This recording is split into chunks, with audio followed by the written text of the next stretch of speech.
This is going to be a build guide for the Thermaltake TR200. I'm going to show you how to build in this case.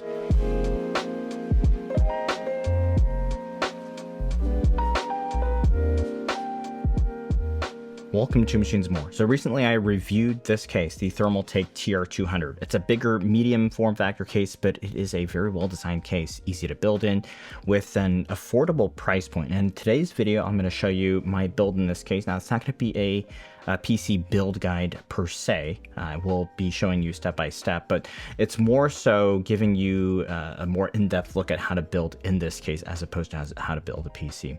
And hey, if you like content like this, make sure you're sub to the channel for more content like this. Big thanks. This is the Thermaltake TR200.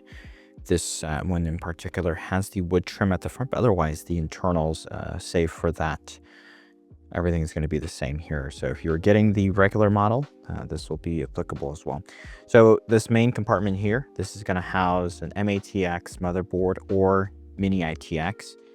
And what they're saying is that M to mini-itx means that you're going to use these standoffs labeled M for your mini-itx board. And if it's just an ITX board, it's just these four right here. At the front, we can do up to an ATX power supply. And usually you want to adjust this up or down based on what you're putting here. If you do have a radiator here, you could shift this lower if that's thicker, or you can raise it up just so that you have a little bit easier cable management. The case comes with a 120mm fan at the back. This is a Thermaltake branded fan. It's nothing special. You certainly can keep it or take it off. It is a 3-pin fan, so that's going to run off of the voltage setting in your motherboard. At the top here, you can do either 360, 240, 120, or you could do a 140 or 280, and same thing with just fans as well. The tray can come off if you remove these screws here.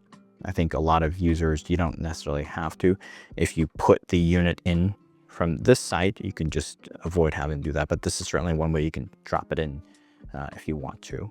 Both side panels are magnetic. So on the back side here, this is where this case is pretty special. There is a cable management section, which a case like the Lian A3, Dan A3 doesn't have. And this is good for concealing these things, so they can just pop out through these holes here and connect up to your motherboard. And I'll show you that in a moment here. All right, at the side here, we got a drive cage, and this is for 2.5-inch drives.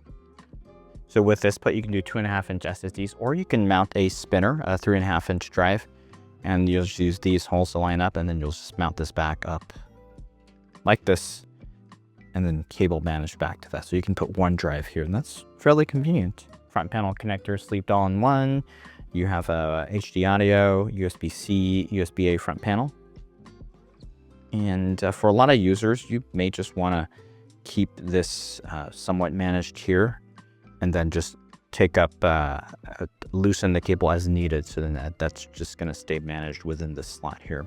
For this build, I'm going to use the MAGB860M mortar board. It's an Intel motherboard. I've done this exact same build before in the A3, and I wanted to do it here just so I can give you an exact apples to apples comparison of the thermals.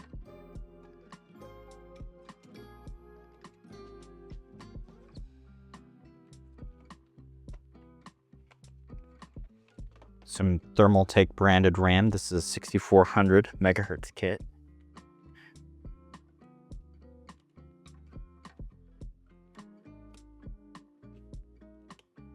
This is Be Quiet's Light Loop 360. I'll be using this at the top. And we're just gonna pop the brackets out first.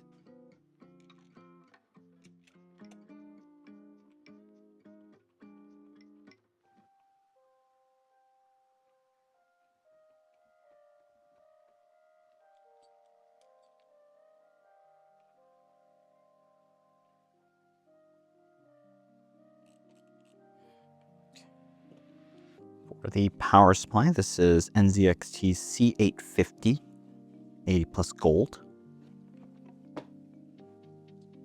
motherboard cable, CPU cable, and I'm gonna need the 12 volt.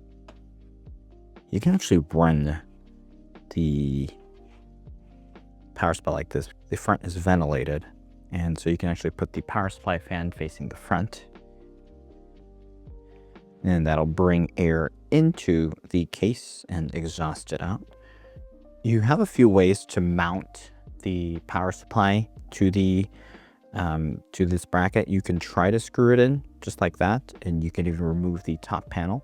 The other thing you can do is you can just take off this front panel, remove this bracket, screw it on, and put it back here.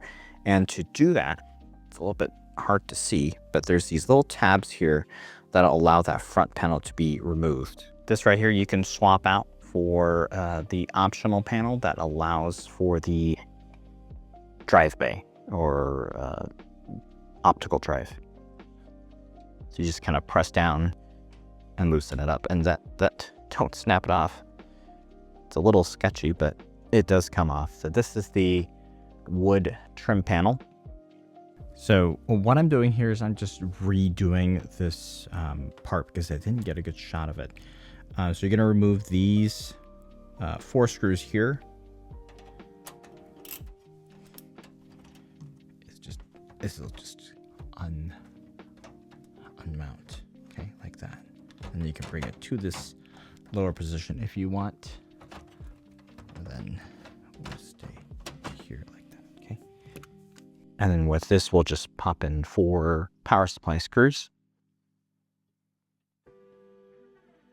One thing I recommend is because there's going to be less clearance under here for you to mount your cables up later. I would do it now.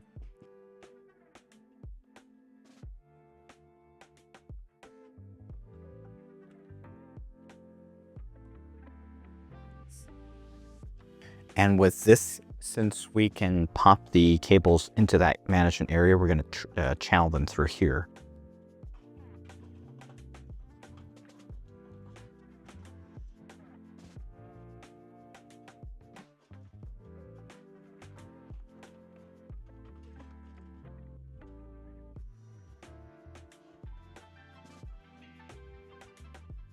All right, to mount the power supply, these are positioning screws. They're standoff, so they can stay with the cage, and then we'll just pop them back through here. It'll allow you to position the power supply without, you can have these set positions here, and then just screw in the fixing screws. And then there's 4 of these. These are the same 4 that you would have taken off. You remove the cage. Okay, with these, we can kind of sort things out back here. GPU cable probably will exit through this slot here, and then we can manage up the excess back here. Motherboard is going to want to exit over here, so we can have that staged. And then finally, the CPU EPS cable is going to come out right here at the top.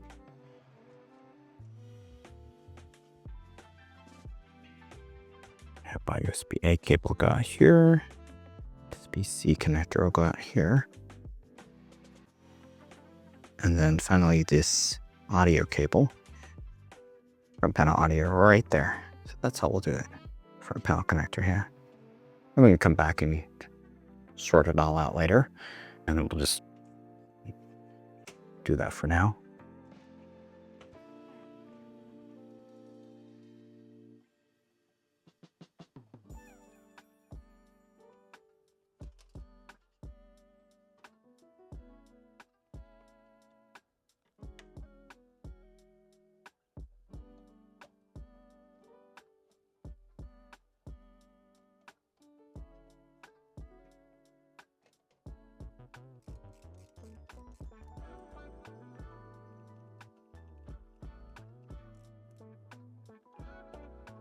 So I've connected everything up. I'm just gonna do some cable management.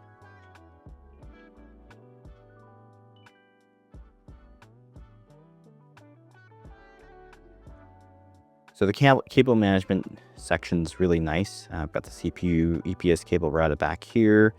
ATX motherboard cables here. I've got the 16 12 volt HPWR. Sorry, I've got the 12 volt HPWR staged over here, and then the front panel cables over here. Now I'm just using the the bread ties that comes with it, just because out of expedience. But the base does come with a whole bunch of zip ties, and I would use those for a permanent build. All right, let's just run it through here. All right, before I popped the radiator in, I did pre-route the cables through these 3 slots on the side here. You'll see that in just a moment. After I position the radiator in, I do like that those cutouts are very well intentioned, because they are very convenient, because each fan, if you're not using a splitter, is just gonna slot right in there. Not a super tight fit or anything. It's gonna line up right there.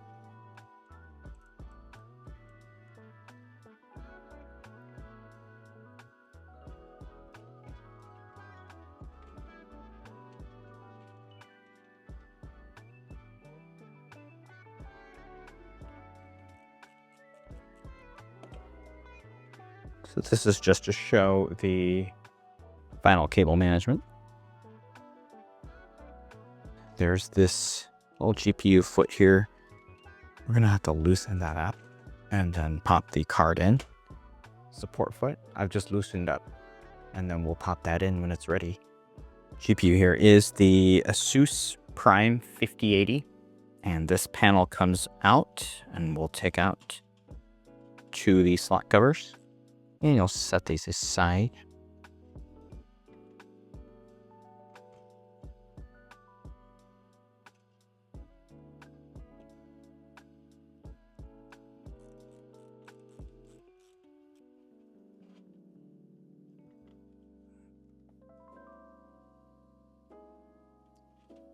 And then we'll position the GPU foot.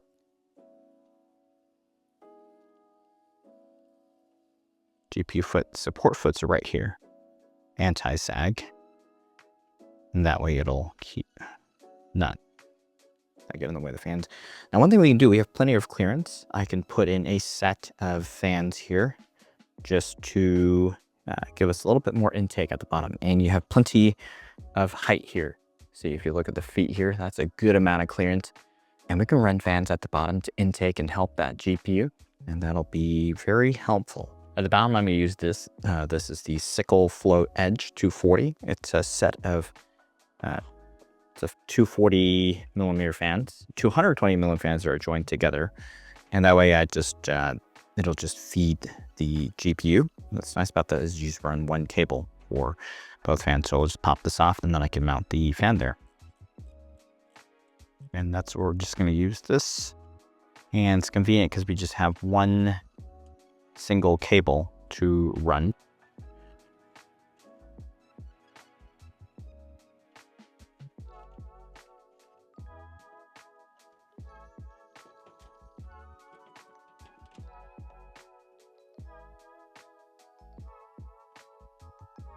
And since I have mounted these at the bottom, I'm going to make sure that we put the dust filter back at the bottom. That is magnetic, very convenient. The top cover does have a magnetic filter. Actually, I don't need it because we're running an exhaust. Feel free to keep it in. We'll just do it that way. And that's a nice thing about it being removable. Now, one thing is when you're not using your system, you may want to prevent dust from kind of settling into there. But if you're using your system regularly, you can just it'll just blow out whatever is settled there. So I think this will be a little bit better for performance. So we'll just keep it off. Do have the power supply intaking from the front. This one's these 4 fans are all exhausting. These are intaking. This will feed the GPU. Should be a fairly balanced airflow when all is said and done. We're going to pop this back on here. If you're interested in how the build performs, as well as some other general information about the TR200, definitely check out the full review that's linked up here, where I discuss the thermals and my general impression and evaluation about this case.